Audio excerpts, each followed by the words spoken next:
Amém. Subirei a ouvir tua voz, sem tristezas, sem ter dor. Porque alguém pode dizer uma coisa dessas? Não é? Paulo disse que queria glorificar a Cristo, quer pela sua vida, quer pela sua morte. E nós glorificamos Cristo na morte. Quando o que esse hino falou é verdade na vida de um homem, não é? Subirei sem tristezas, cheios de paz. Por quê? Não estamos deixando para trás aquilo que é realmente o nosso tesouro, e a morte tira das pessoas tudo o que elas têm, mas do cristão ela tira todas as coisas, amigos,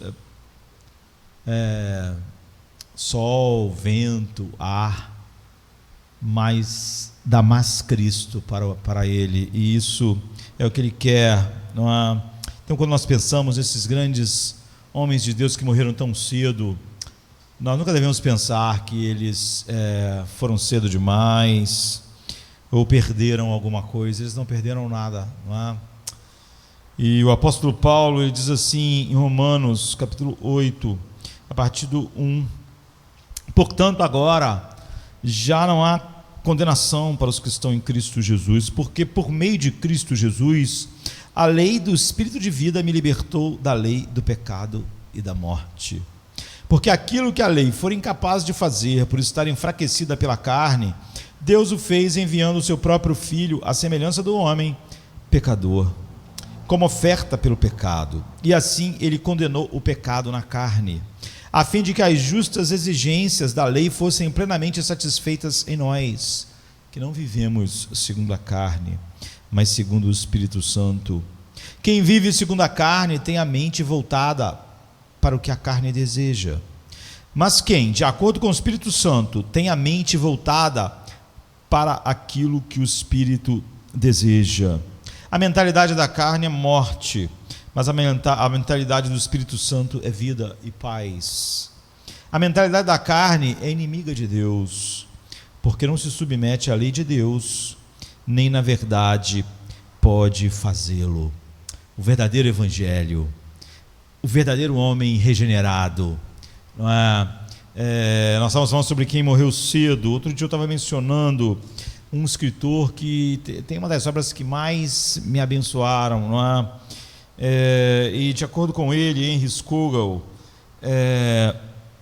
ele faz uma afirmação numa obra famosíssima que ele escreveu, mas na verdade o livro era só uma carta que um amigo com dúvidas no coração fez perguntas a Henry Scougal e ele respondeu a carta, e essa carta é uma obra teológica maravilhosa. Eu estava lembrando aos irmãos que Henry Scougal morreu com 27 anos de idade, não é? Quando nós pensamos que McCheyne morreu com 29 e David Brainerd também, a quantidade de homens que Deus usou poderosamente no mundo e continua abençoando a igreja, que morreram antes dos 30 anos, é enorme. Quando nós pensamos em gente de mais idade, por exemplo, o grande puritano John Bradford, queimado na fogueira com 45 anos de idade, era assim, esses homens viveram pouco.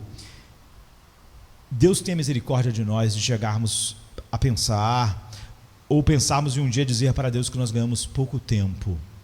Pessoas como Henry Scougal vão dizer: é mentira, eu vivi 27 anos.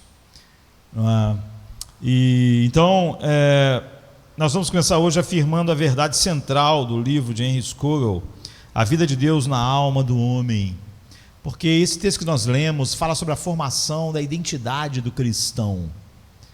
E se você for olhar, ouvir o humanismo secular, como a identidade é formada, você não vai se espantar, porque esse mundo é triste, as pessoas são sem esperança e o desespero cresce, mas a identidade do cristão, ela se forma de maneira totalmente diferente. E nós vamos começar afirmando então a verdade central do livro de Scougal, que nasceu em 1650 e morreu em 1688, antes de completar 28 anos, com 27 anos de tuberculose, que era comum, não é? Então a vida de Deus na alma do homem foi publicada originalmente em 1677, e Primeiro eu quero ler na antiga linguagem do século XVII que ele usa, e depois pensarmos na linguagem contemporânea, ler os puritanos, etc. Sempre muito difícil, né? Eles escreveram há tantos séculos atrás, e a linguagem nem sempre é fácil para muitas pessoas, e a maior parte da obra nós só temos em inglês antigo, né? Então, a verdade central do livro, em suas palavras, é de que o verdadeiro evangelho, o verdadeiro homem que está no reino de Deus, é essencialmente a verdadeira religião, vamos dizer assim, é um princípio interior, livre e auto-impulsionante da vida cristã. Ou seja, é uma coisa que nos impulsiona, é um poder, não é meramente um sistema de pensamento que você acreditou, e nem é meramente um sistema de comportamento que você passou a seguir por considerações simplesmente intelectuais. Não é um comportamento que é impulsionado simplesmente por coisas externas. Ele continua dizendo, é a vida de Deus dentro da alma humana que a anima, que a motiva, no centro da onde nascem os desejos, as motivações. E ele diz, não é motivado meramente por ameaças, ou seja, por medo. Se eu não fizer isso, vai acontecer aquilo, enfim. Nem subornado por promessas. Ou seja, esse impulso também não é, eu preciso disso, então vou obedecer a Deus. Nem é limitado por leis. Ou seja, nem é a lei que está impulsionando, nem ela também é um limite. Se a lei não falou para fazer isso, eu não faço. Há um princípio vital muito mais poderoso. Então, a melhor coisa para nós entendermos é usarmos uma imagem, não é? Uma comparação. Nós sempre temos que ter cuidado quando a gente usa metáforas, imagens. Por quê? Porque, na verdade, nossas mentes funcionam melhor para guardar verdades quando elas são colocadas em parábolas, em imagens, em exemplos. Não é? Isso se fixa mais em nossos corações. Que história é mais famosa do que a do filho pródigo?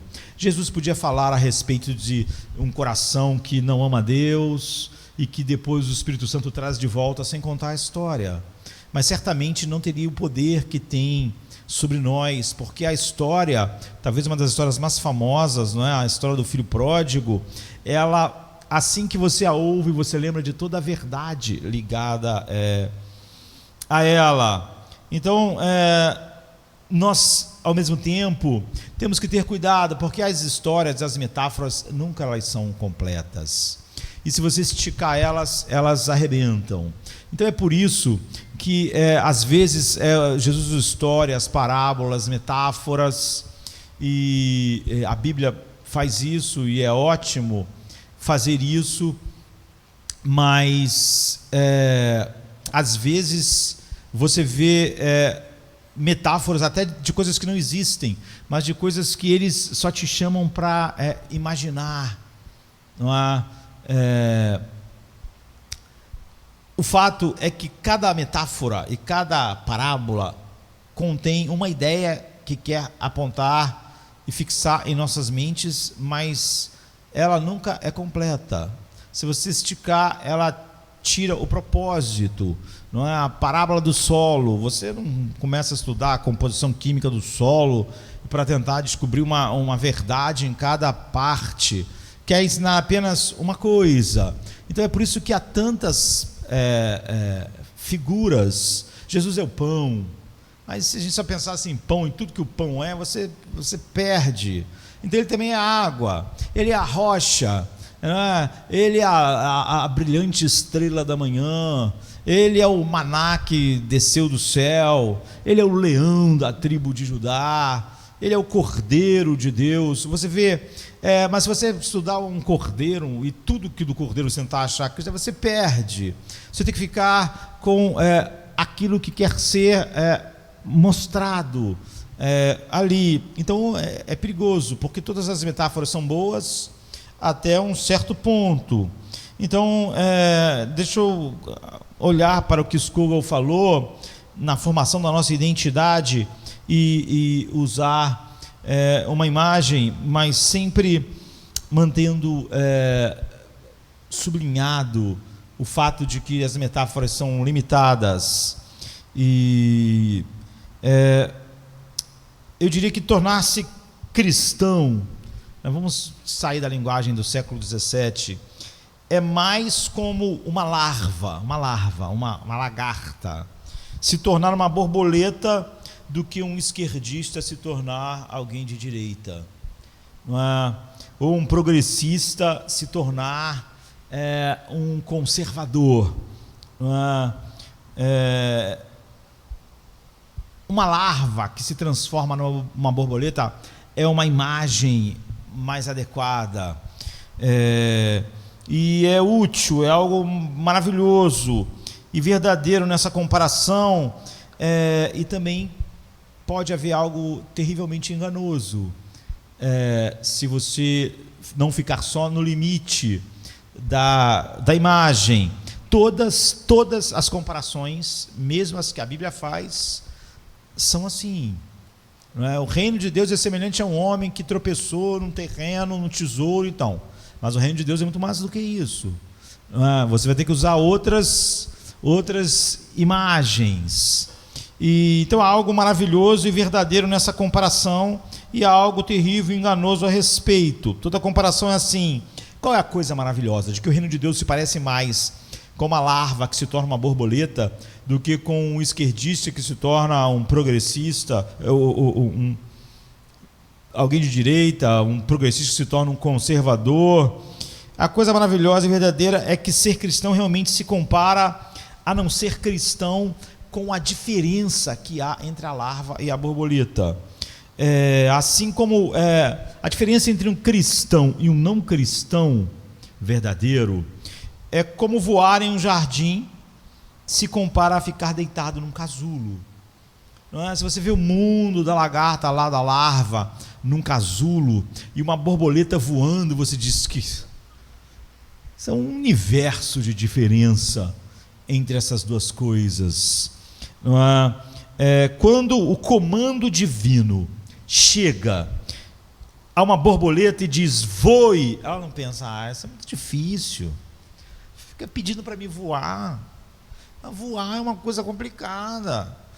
Existem as leis da física, existe a resistência do ar, eu não sei porque ficam pedindo para me voar, eu não sei porque o pastor diz que eu devo voar, mas eu não consigo voar. A borboleta não faz isso. Não é por que ela não faz isso? Ela não acha que isso é um peso, vou ter que voar agora. Agora você voltava a essa, todo dia eu tenho que voar? Pastor, todo dia eu tenho que voar, eu sou uma borboleta, só por isso eu tenho que sair voando por aí pelo jardim?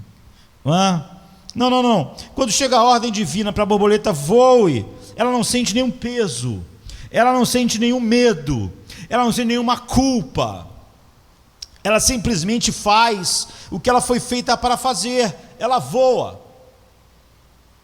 A borboleta não tem um problema com voar, ela gosta de voar, ela foi feita para voar, com suas cores, com sua beleza. E quando a borboleta voa, ela está cantando para a graça de Deus a cada bater de asas. Tu me fizeste assim, tu me fizeste para voar. É uma alegria voar, é maravilhoso, não é? Tem a nova natureza de um voador nela. Ela não está voando, tentando colar uma asa, ou tentando botar, usar algum equipamento. Não. Agora ela tem a natureza de um voador que ela não tinha quando ela era uma larva num casulo, ou a larva antes de estar no casulo. É isso que em Scougal quer dizer com o princípio vital da vida de Deus na alma. É isso. Mas quando o comando divino chegar a uma larva, porque o evangelho ele é pregado assim, como está sendo esta manhã. Paulo diz, a mensagem da cruz é uma loucura para os que se perdem. Ela é loucura para os gregos, é um escândalo para os judeus, mas para os que são chamados é o poder de Deus. Então, quando o comando divino vem, voe a cada sermão, por exemplo, a larva não voa. Em vez disso, a larva tem 3 opções para responder à ordem de voe. Primeiro, a larva pode afundar em desespero e dizer: eu não posso voar, não há esperança para mim. Se a questão toda é voar, eu não posso voar, eu sou totalmente incapaz de voar. Então ela pode afundar em desespero. Em segundo lugar, ela pode voar alto no alto engano, sabe? E dizer, ela pode pular de um galho bem alto e dizer: eu estou voando, até cair no chão. Ela vai voar meio igual o Buzz Lightyear, ao infinito e além. Ela não está voando de verdade. Então você vê, ela pode ficar desesperada porque ela fala: não vou, não posso voar. Ou então ela pode se auto-enganar e achar que voa. E pode voar então em auto-engano e dizer: eu estou voando, e veja, o chão está chegando, chegou. E aquilo não era um voo. Se a gente pular de um avião, a gente vai demorar um pouquinho a cair, mas certamente a gente não está voando. Em terceiro lugar, você pode fazer o que Agostinho fez e gritou ao comando de Deus que mandar ele voar. Agostinho respondeu assim: concede o que quiseres e ordena o que quiseres. Sabe? Comande o que quiser e conceda o que tu mandar. Tu quer me mandar voar? Deus, me faça voar. Essa foi a oração de Agostinho que trouxe toda a controvérsia com Pelágio. Então, a coisa verdadeira e maravilhosa sobre a comparação é que ela aponta para a necessidade de um milagre para você ser um cristão. Ser cristão é ter um novo princípio vital na alma do homem, de modo que os mandamentos de Deus nunca mais são opressivos. Você nunca mais está pensando: voar, como assim voar? Quando João diz: porque os seus mandamentos não são pesados para nós. O que João está dizendo é o seguinte: eu sou uma borboleta e Deus todo dia manda eu voar. Isso não é pesado para mim. Deus está mandando eu fazer aquilo que é não só o que eu quero fazer, mas como aquilo que eu fui feito para fazer e como aquilo que eu quero fazer: voar. Ele sabe do poder que concedeu isso, como Agostinho. Se tu concede o que ordenas o que quiseres. De modo então que os mandamentos de Deus não são opressivos, não é? Mas veja o sinal de um lindo dia de primavera e o aroma de um jardim florido. É o que a borboleta vê, e o que ela quer é voar. Pela graça de Deus, nós somos transformados em borboletas e a vida de Deus passou a habitar na nossa alma. É por isso que o livro de Scogel é a vida de Deus na alma do homem. Agora a nossa natureza é estar de pé voando para o Salvador. É a nossa natureza. Agora, o que pode ser enganoso nessa metáfora? É boa, é maravilhosa, mas pode ser enganoso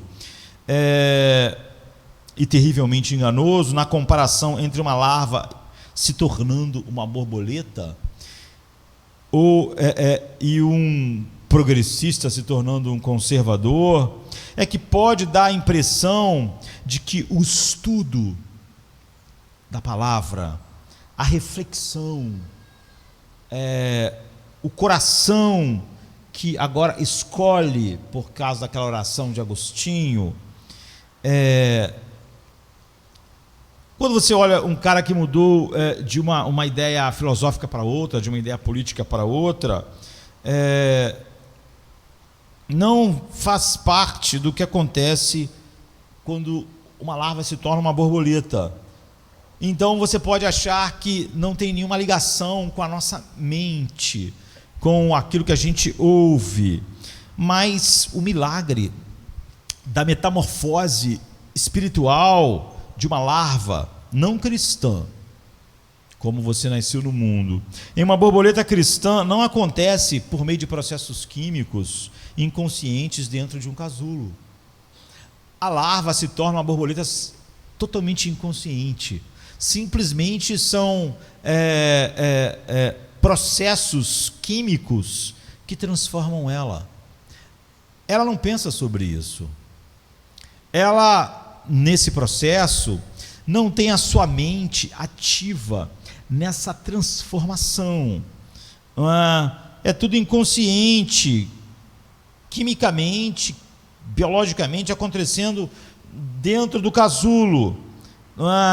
Mas, apesar do cristão, a diferença dele para um homem não cristão, se é a diferença entre uma borboleta e uma larva, e não entre um progressista e um conservador, é por meio da consideração consciente da verdade.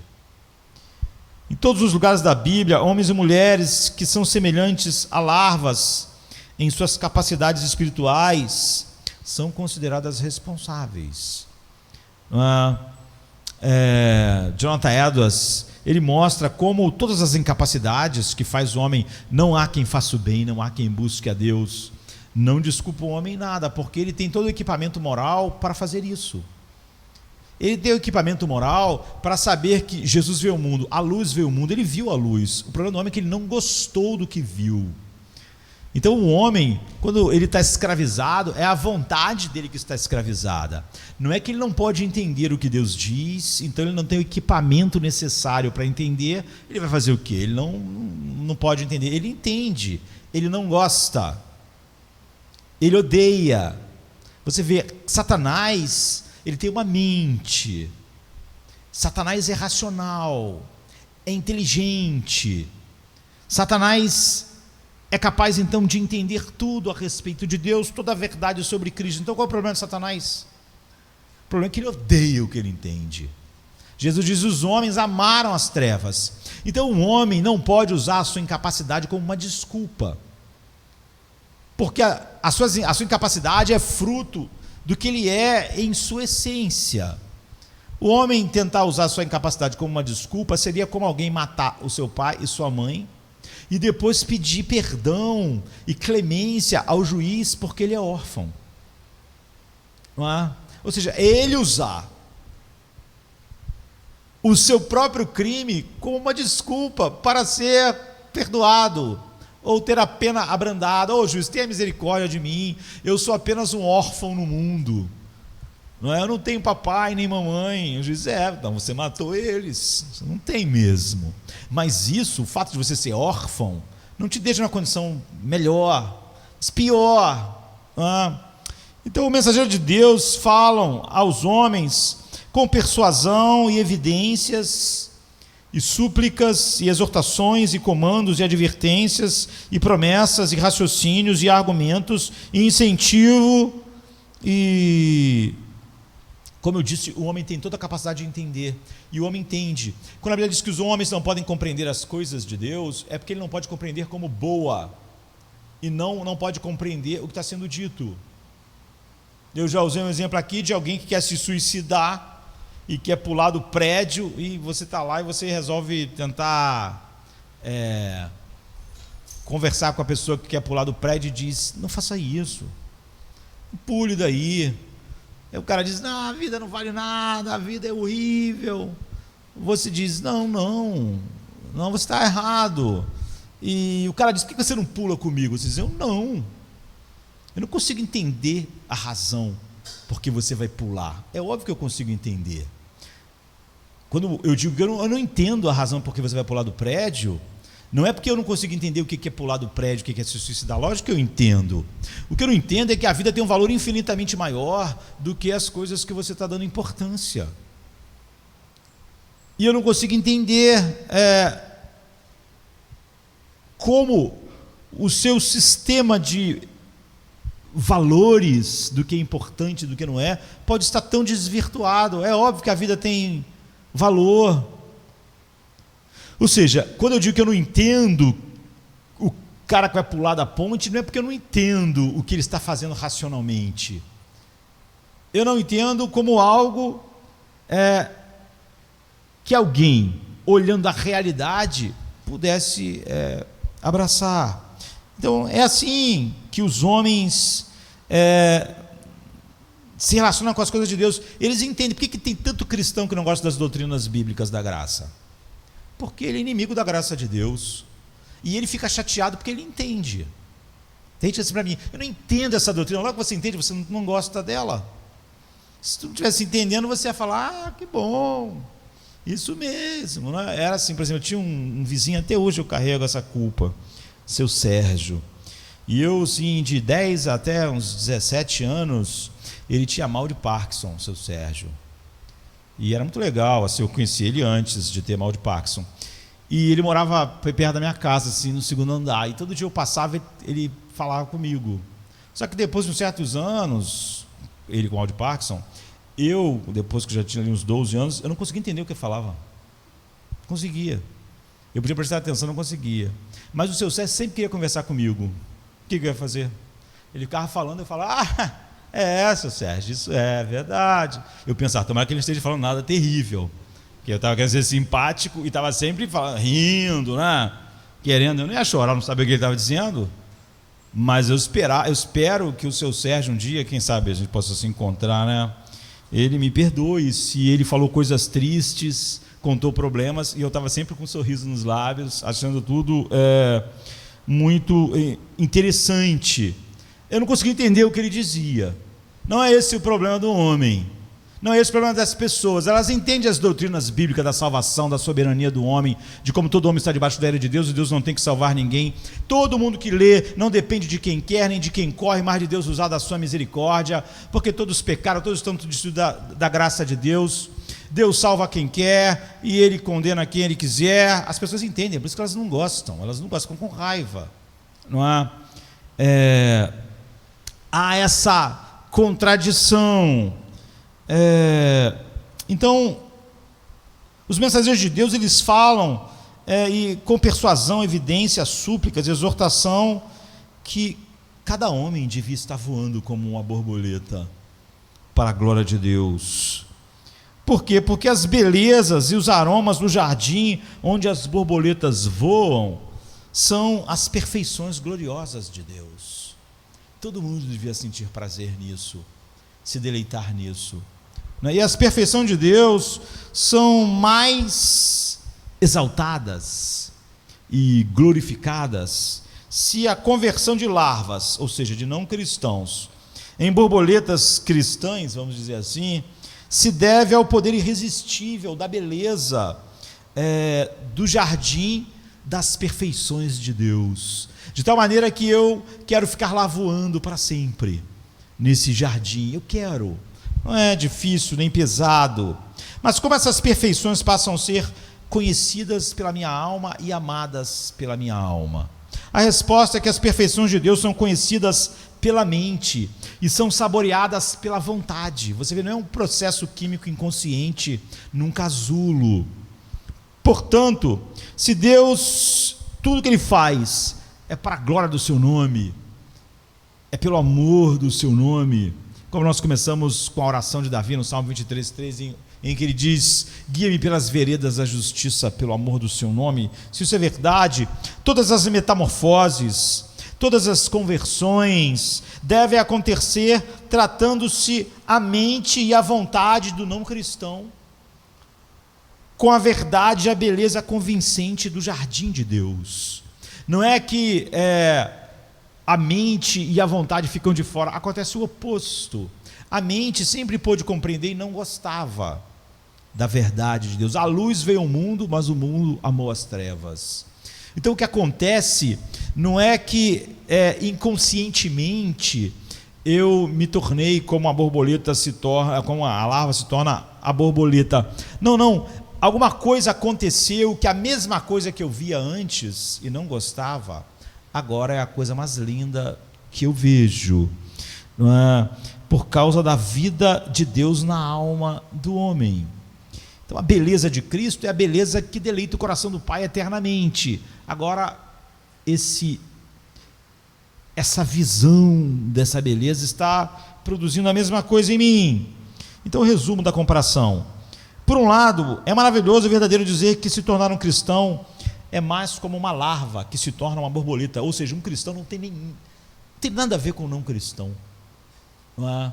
E um cristão nunca está ali naquelas 3 opções, ou desesperado porque Deus está dizendo voa, e ele diz, eu posso voar, eu sou uma larva não voa. Ele também não está naquela condição de auto-engano, vou voar, e pula, e fica alguns segundos até cair no chão, imaginando estar voando. E como vimos, ele é como Agostinho que diz, concedas o que ordenas e ordenas o que quiseres. Então, por um lado é maravilhoso e verdadeiro dizer que o cristão verdadeiro, a diferença é entre a larva e a borboleta, não é? Do que um progressista que se tornou conservador porque foi pensando, foi analisando, e é algo só fruto da deliberação intelectual. Porque a conversão envolve a entrega de uma nova natureza com novos poderes, eu diria, já para ficarmos na nossa metáfora, de voo espiritual. As pessoas assim nunca estão ouvindo o sermão e pensando, você está falando aí, como que vai ser isso? Porque você recebeu poderes, novos poderes de voo espiritual. E quando a Bíblia fala sobre esses voos espirituais, você é uma borboleta, você voa, não é? Mas por outro lado, se você levar essa comparação muito longe, é terrível e enganoso, porque na verdade a conversão cristã é também como mudar de uma ideologia para outra, do que se tornar uma borboleta em certo aspecto. Por quê? Porque sempre envolve a apresentação da verdade para a nossa mente. É assim que o Espírito Santo faz, em vez do processo em que Deus transforma uma larva numa borboleta, simplesmente de maneira inconsciente, através de um processo químico, bioquímico. Mas não, a verdade chega à nossa mente de uma forma razoável, ou seja, de uma forma racional, e atinge, e nos chama, através da vontade, a mudar isso em nós. Então nisso você vê a nossa mente e o coração compreende e está assim ativa nesse processo, diferente de uma larva que simplesmente não está consciente do que está acontecendo. Então, como então surge a nova vida de borboleta do cristão, que é a sua identidade, hein? Scogel diz que a raiz da nova vida divina na alma do homem é a fé. E ele define a fé de uma maneira bela, profunda e de maneira diferente da maioria do cristianismo contemporâneo. Como eu disse, Scogel é uma das pessoas que mais me abençoaram com sua obra. E como eu disse, ele morreu com 27 anos de idade. Ele diz que a fé é um sentimento de persuasão das coisas espirituais. Um sentimento de persuasão das coisas espirituais. A fé não é apenas um sentimento. E não é apenas uma persuasão. Alguém me convenceu. Eu era de esquerda, mas alguém me convenceu. Eu tinha essa filosofia aqui, mas essa pessoa me convenceu a ir para essa. Não. A fé não é apenas um sentimento, mas ela não é apenas uma persuasão, é uma persuasão de sentimento. E esse novo sentimento de persuasão das coisas divinas é a raiz que penetra na vida divina de Deus, introjetada na alma humana. E como essa raiz de fé vem a ser plantada na alma humana? A Bíblia diz: a fé vem pelo ouvir, e ouvir a palavra de Deus. O Espírito Santo não produz a transformação sem a persuasão e o sentimento que ele produz ao ouvirmos a palavra de Deus. Você vê que nisso é totalmente diferente do que aconteceu com a larva e a borboleta. Isso é o que está em Romanos 10, 17. Isso é o que é o sentimento de persuasão das coisas divinas. É assim que ele acontece. Quando a verdade e a beleza das coisas são exibidas à mente na palavra de Deus.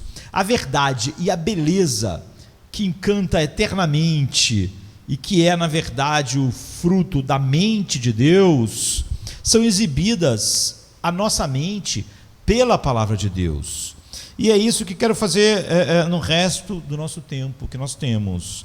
Quero mostrar à sua mente, a partir da palavra de Deus, em Romanos 8, 3 efeitos, os resultados de ter a vida de Deus na alma do homem. Isso é fundamental porque, como eu disse, nós podemos ou viver desesperados porque Deus está nos mandando voar e nós falamos: isso é muito difícil, uma borboleta não age assim, ela voa. Ou a pessoa pode reagir ao ouvir a palavra de Deus pulando, achando que voa, quando na verdade ela é só uma larva mesmo e vai cair. Então, eu quero mostrar à sua mente, a partir da palavra de Deus em Romanos 8, 3 efeitos, os resultados de ter a vida de Deus na alma. E a minha oração, que enquanto eu faço isso, é que a verdade dessas coisas se recomende à sua mente e que sua beleza seja tão convincente que mova a sua vontade, porque é só isso que mostra que aquilo que Agostinho pediu aconteceu na vida de um homem. Deus concede o que ordena e ordena o que quiser. Então, que essa verdade se recomende à sua mente, a sua beleza espiritual seja convincente para que a sua vontade e você sejam dominados. Qualquer afeição que não impulsiona a sua vontade não é verdadeira. As afeições sempre impulsionam a nossa vontade. O homem ama a depravação sexual, a vontade dele vai nessa direção. O homem ama o dinheiro, ele vai. Todas as afeições verdadeiras movem a vontade. Sempre que alguém diz: não, eu amo a palavra de Deus assim, coisa mais maravilhosa, mas não consigo ficar com a palavra de Deus, é mentira. Porque a verdadeira afeição move a vontade, a afeição do mundo e a afeição do Filho de Deus. A diferença é que a afeição, é por isso que Jonathan Edwards chamou, são afeições santas.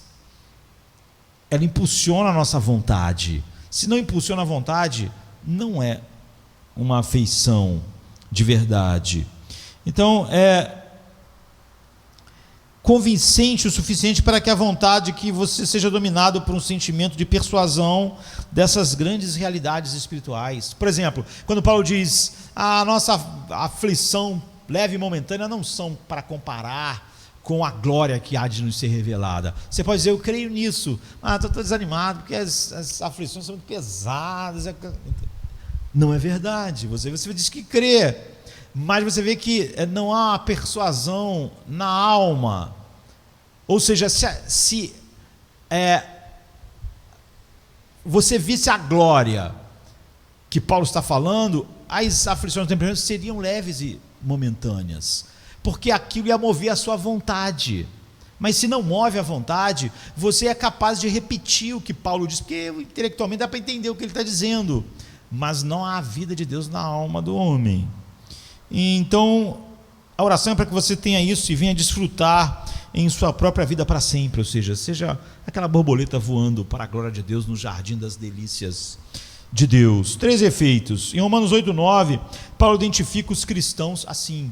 Ele está falando da identidade do cristão, sobre o efeito de realmente alguém ter aquilo que Henry Scougal escreveu sua obra, a vida de Deus na alma do homem. Paulo diz assim, então, em Romanos 8, 9, ele identifica o cristão, ele diz como o cristão é: mas vocês não estão na carne, vocês estão no Espírito Santo, se o Espírito Santo de Deus realmente habita em vocês.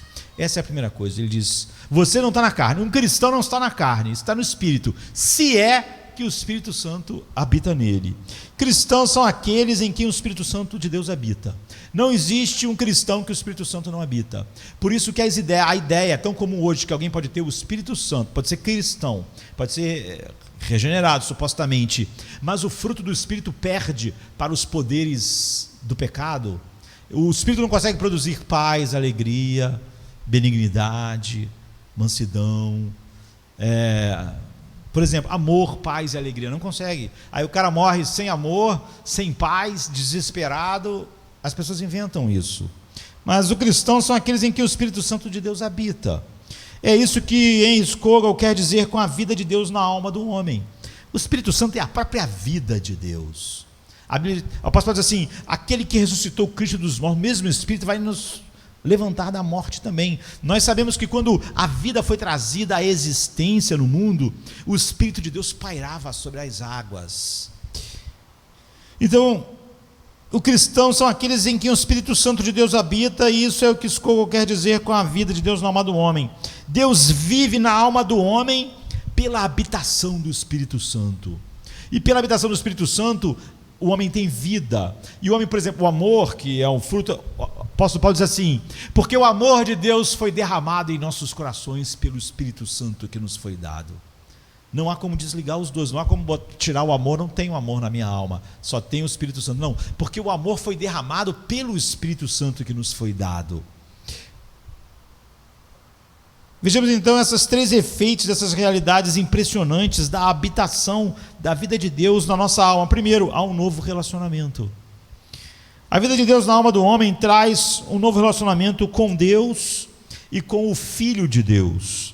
Na última parte do verso 9, Paulo diz: quem não tem o Espírito de Cristo não pertence a Ele. A única maneira de alguém pertencer a Cristo é se o Espírito de Cristo,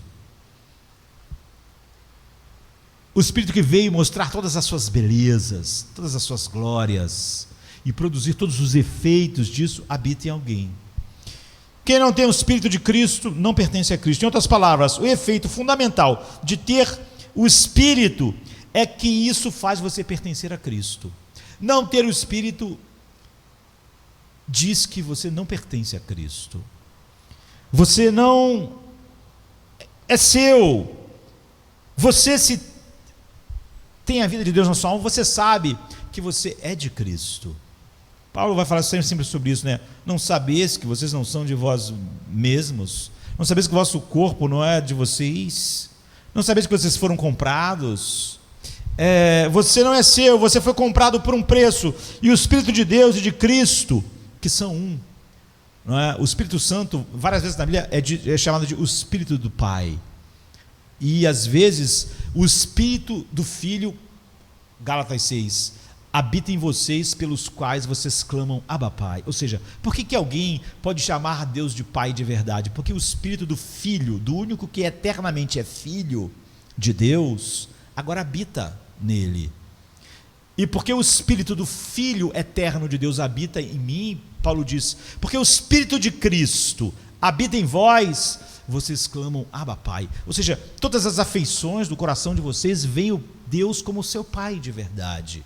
E tem aquelas doces afeições que o Filho tem pelo Pai. Então você é de Cristo hoje porque você é habitado pelo Espírito e pela vida de Deus. A vida de Deus na sua alma é a habitação do Espírito de Cristo. Mas a habitação da vida de Deus traz um novo relacionamento não só com Deus, o Filho, mas também com Deus, o Pai. Então os versos 15 e 16 dizem assim: pois você não recebeu o espírito de escravidão para cair no medo, mas você recebeu o espírito de filiação, pelo qual clamamos Abba Pai.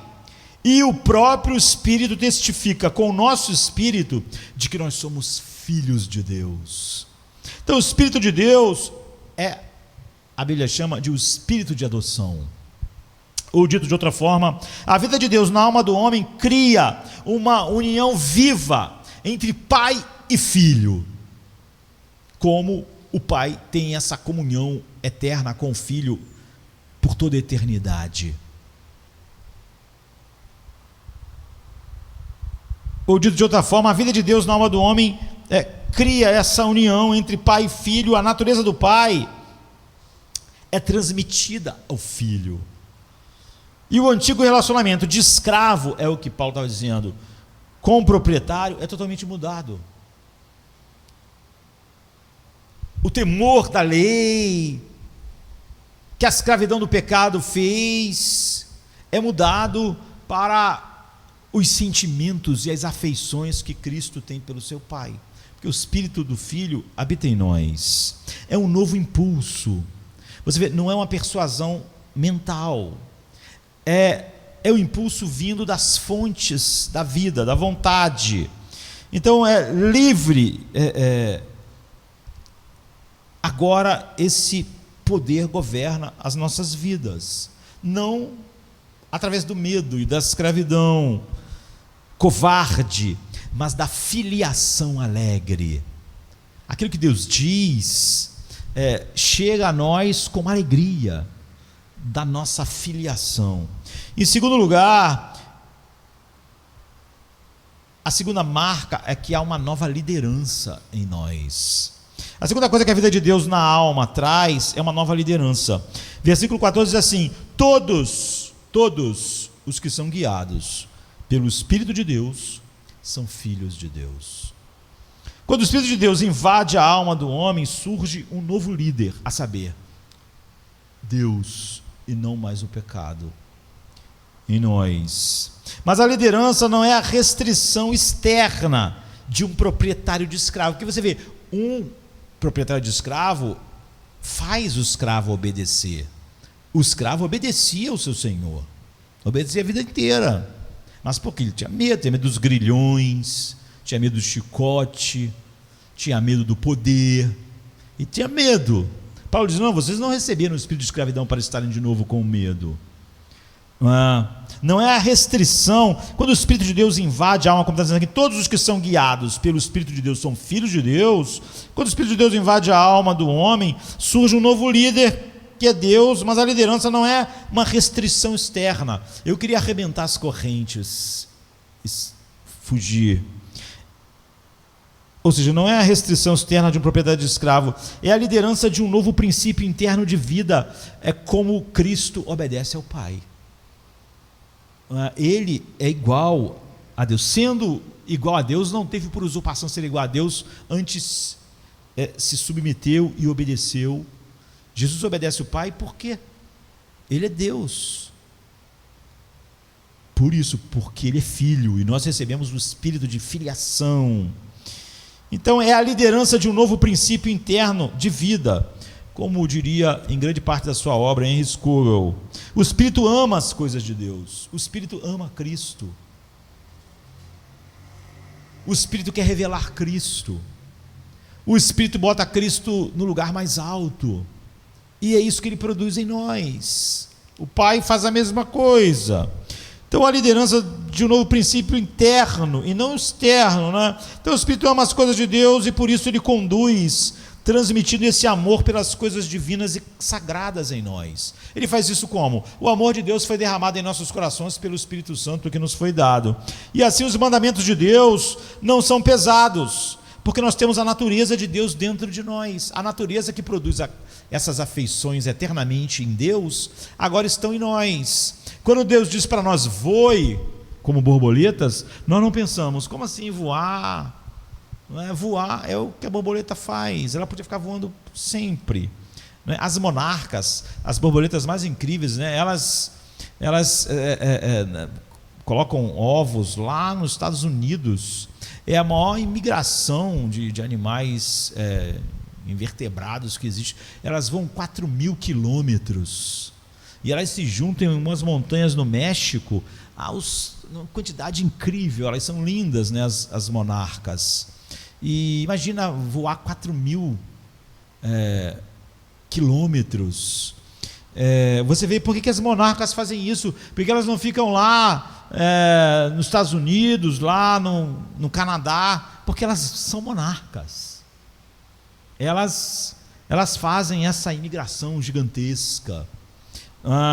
E assim os mandamentos de Deus não são pesados, porque temos a natureza de Deus dentro de nós. O Espírito lidera dessa maneira. O Espírito não nos lidera nos empurrando pelo caminho e externamente nos assustando. O Espírito lidera implantando uma espécie de instinto de retorno ao céu. Nós queremos voltar, nós queremos ir para casa.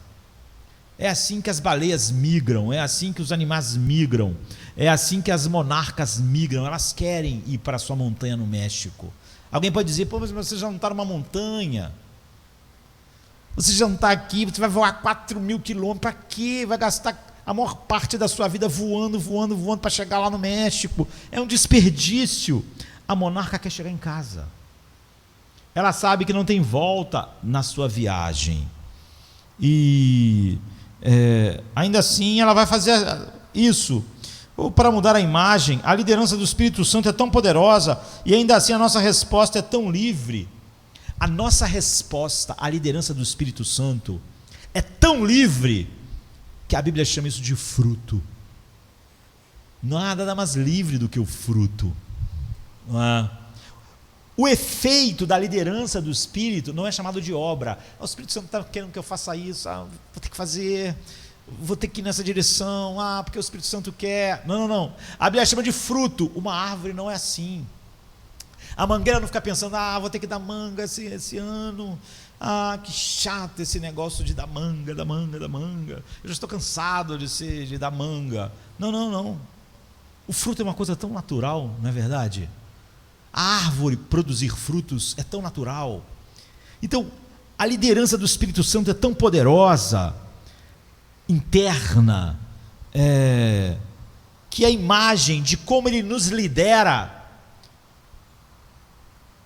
ou seja, a resposta do coração que tem a vida de Deus na alma do homem, é chamada fruto, fruto do Espírito e não obras.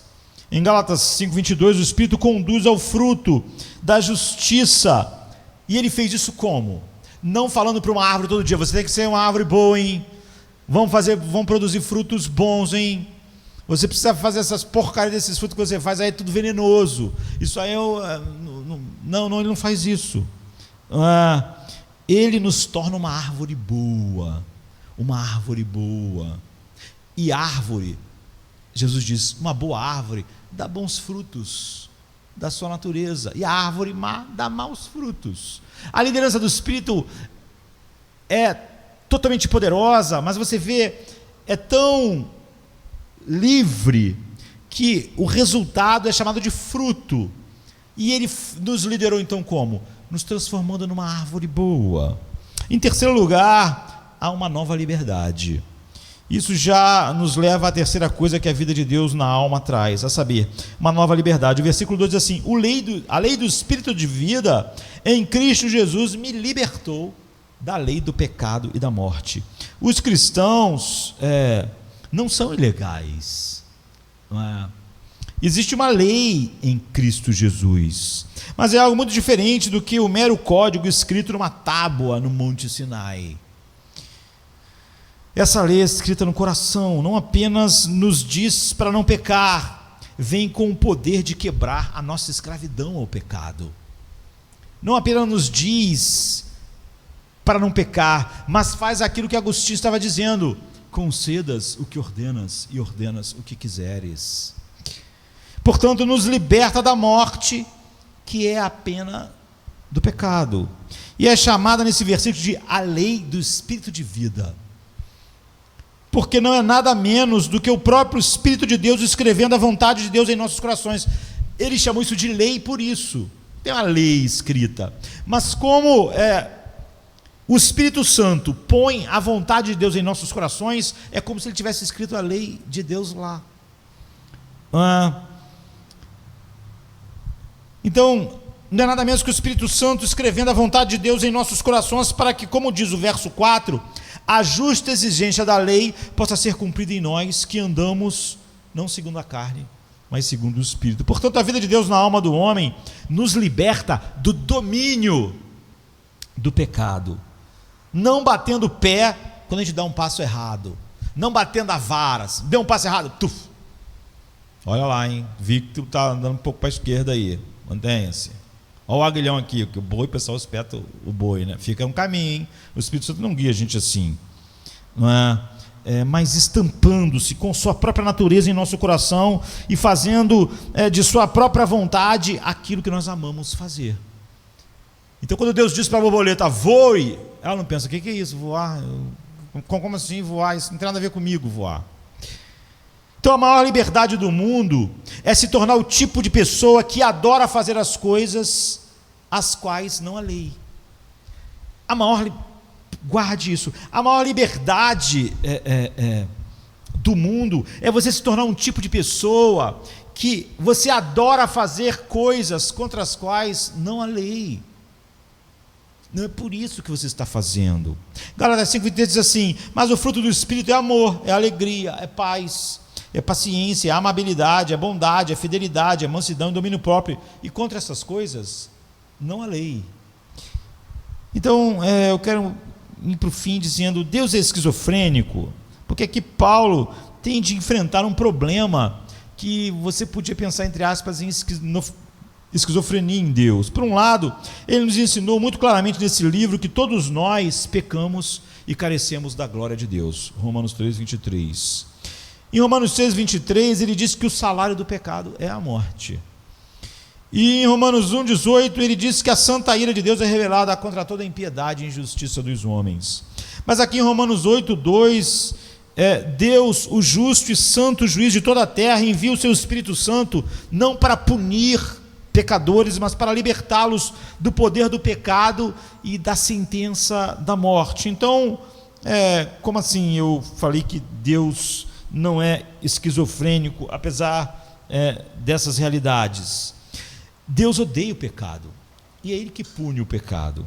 Ele derrama sua ira, Ele que amaldiçoa a terra, e na verdade só Deus pode abençoar e amaldiçoar. O diabo não pode amaldiçoar ninguém, ninguém pode amaldiçoar ninguém, não é que não possa, você pode amaldiçoar as pessoas, mas a tua maldição não vale nada, nem a do diabo, nem a de ninguém.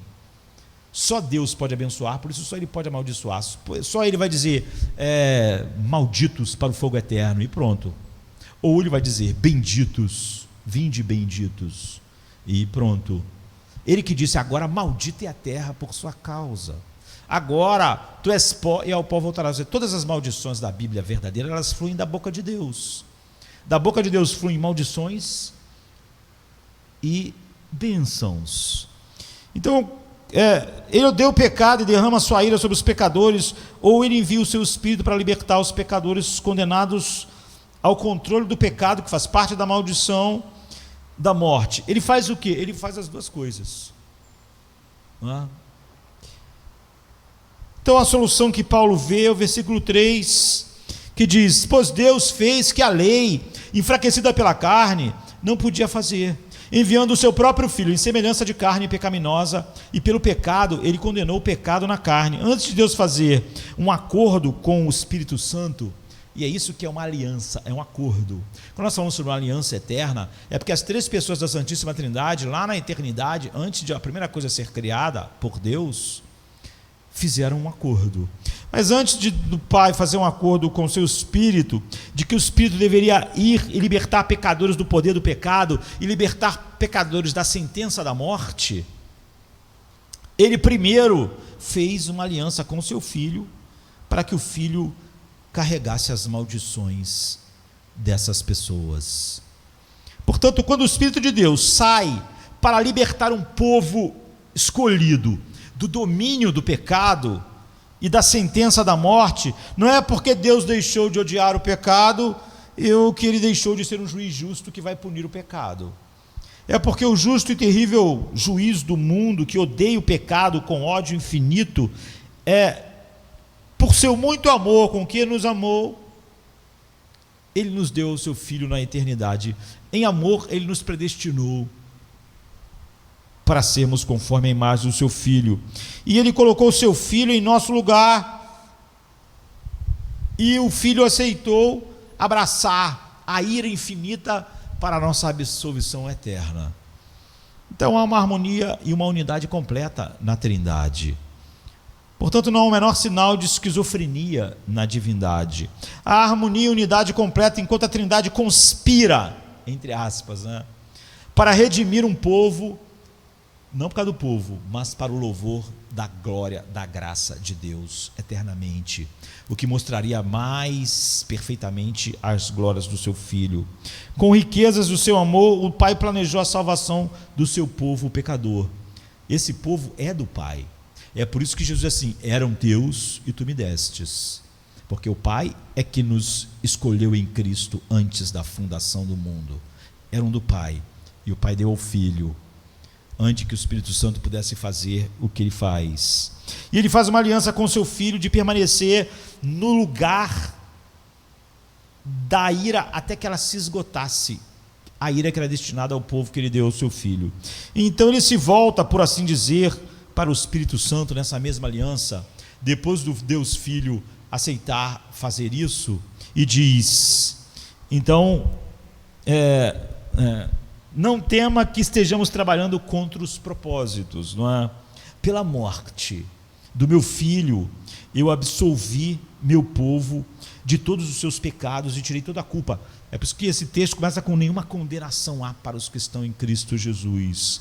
E agora eu comissiono de todo o meu coração, de toda a minha alma, a ti, como eu comissionei o meu Filho para fazer essa parte da aliança. Aplique essa grande aquisição aos seus corações e arranque as correntes da sua alma. Você será a vida, a minha vida, na alma do homem. Então, um apelo de encerramento. Como eu espero que você veja, ame e louve o entrelaçamento da obra da Trindade na salvação. Como eu espero que você pense nisso todos os dias.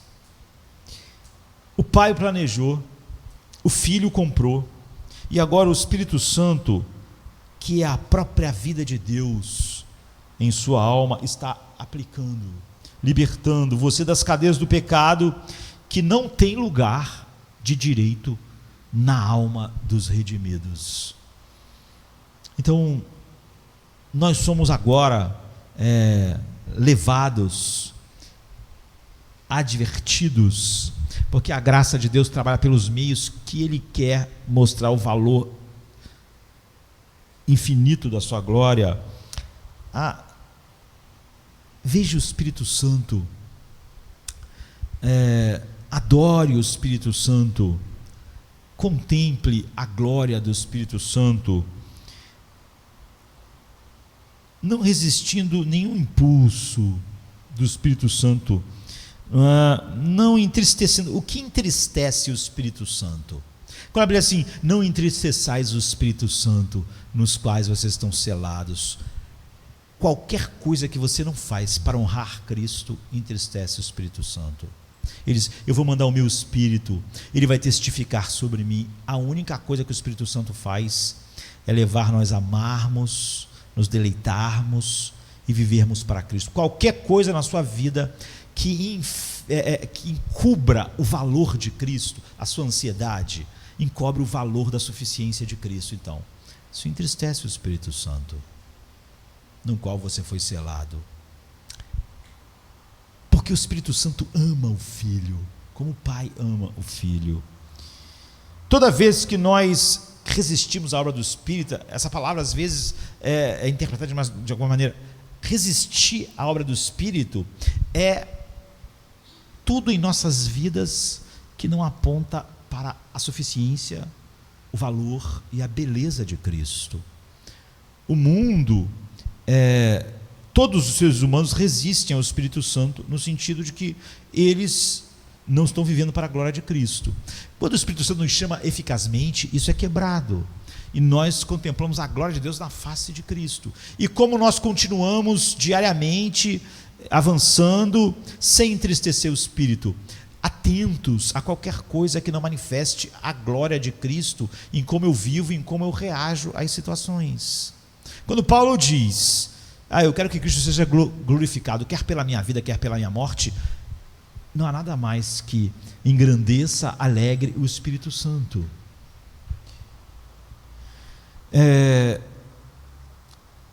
Então, quando ele usa essa linguagem humana para a gente entender, não é, dos sentimentos, não entristeça o Espírito Santo,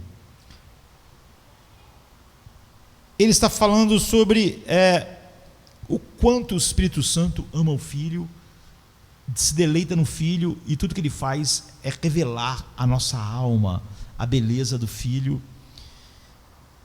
Toda vez que a gente resiste à obra do Espírito Santo, nós estamos menosprezando o valor de Cristo, porque Cristo derramou o seu sangue para comprar para nós o dom do Espírito Santo, para que o Espírito Santo nos mostrasse o valor infinito do Filho, que é a imagem do Pai. Se nós negligenciarmos o novo relacionamento que ele fornece com Deus como Pai, é óbvio que nós estamos negligenciando algo essencial, porque o Espírito de Cristo habita em nós para nós clamarmos Abba Pai. Se nós nos opormos à sua liderança contínua, se agarramos às correntes do pecado que não nos prendem mais, o pecado não tem mais domínio sobre nós, mas nós muitas das vezes podemos segurar as correntes, ficar perto da onde as correntes estavam antes, nos prendemos. Se nós nos agarramos a essas correntes, nós estamos resistindo, e é isso que faz nossas vidas espirituais fluírem mais rapidamente, como na igreja dos Filipenses, e mais lentamente, como na igreja dos Coríntios. Nós estamos tratando o sangue e o valor de Cristo como algo barato, porque o próprio objetivo de derramar o seu sangue era garantir para nós a presença, o poder, a purificação, a liderança do Espírito de Deus, que é a vida de Deus na alma do homem. Então nós somos chamados continuamente a agora, impulsionados pelo próprio poder da palavra de Deus, como Agostinho disse, conceda o que ordenas e ordenas o que quiseres, a nos rendermos continuamente ao Espírito Santo. E se render ao Espírito Santo não é se render às experiências místicas, de misticismo, porque o Espírito Santo só nos leva para um lugar, para o lugar onde está o coração do Pai, para Cristo, para o valor de Cristo. Por isso que Paulo diz: não tem minha vida por preciosa, contanto que Cristo seja exaltado nela. Você vê, isso é ser dirigido pelo Espírito Santo. E como vimos no texto, Paulo diz: todos os que são guiados pelo Espírito de Deus, esses são filhos de Deus. Ou seja, todos os que têm uma paixão desmedida por Cristo.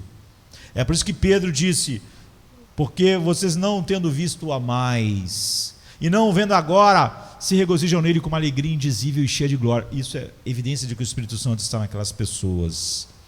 Então confie na obra consumada do Filho, confie no plano perfeito do Pai, e louve a grandeza do amor de Deus e a glória da sua graça, que planejou tudo isso, que fez com que agora, por sua graça infinita, a sua vida, como Skogal falou, esteja em nossa alma. A diferença entre um homem regenerado e um não regenerado é uma diferença entre o céu e o inferno. E é isso que nós recebemos gratuitamente, essa direção do Espírito, que apesar de ela é tão profunda na nossa natureza, que o resultado dela é um fruto, como uma árvore dá frutos. É a expressão natural da natureza daquela árvore. É o que nós nos tornamos agora, é a nossa identidade, é aquilo que é oposto à identidade do mundo. A nossa identidade é totalmente centrada em Cristo por causa da habitação do Espírito que foi dado a nós com este propósito, nos tornando como nosso Pai que está no céu. Vamos ficar de pé, vamos orar.